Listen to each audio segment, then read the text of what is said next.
The predominantly Catholic island of Malta is the latest European country to redefine marriage. Despite opposition from the Catholic Church, the law approving gay weddings easily passed in Parliament today. Only one lawmaker out of 67 voted against the legislation, citing his Christian faith and calling it morally unacceptable. It's evidence of a shift in the once conservative country where divorce was illegal until 2011. Abortion is banned in Malta, but gay adoption has been legal since 2014. Last year, the number of civil marriages eclipsed the number of church weddings for the first time.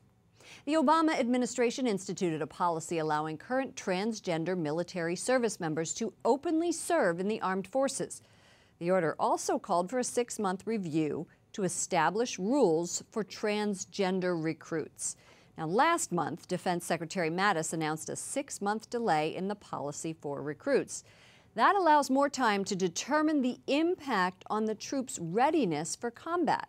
Joining us now is Ron Cruz, a former Army chaplain and now executive director of the Chaplain Alliance for Religious Liberty. Welcome to the program. Thank you, Lauren. Good to be with you. Senior military leaders have asked for more time to review this policy, and Secretary Mattis referenced the impact on readiness. So is there a concern that transgender individuals may not be physically strong enough to fight? Is that the issue?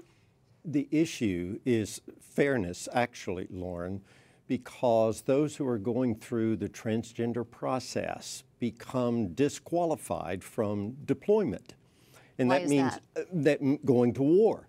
And so that means that others will have to take their place. So these persons who identify as transgender, going through the process of becoming someone that they are not, male to female, female to male, they aren't deployable for long lengths of time. And that's because they need medicine to Correct. do this? And they have surgeries. If they have surgeries, Right. then they are out of commission for as much as 18 months. Well, the policy that was put in place requires the military to actually pay for transgender surgery.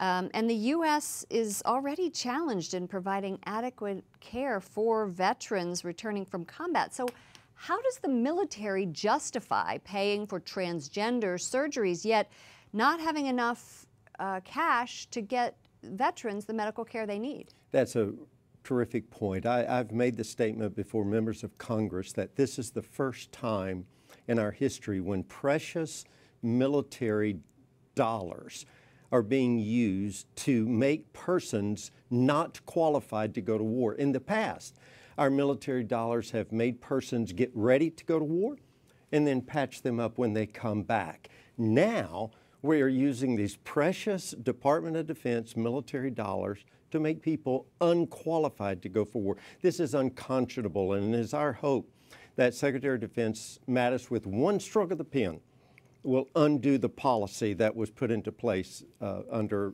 President Obama. Well, the percentage of transgender individuals serving in the military is less than 1%.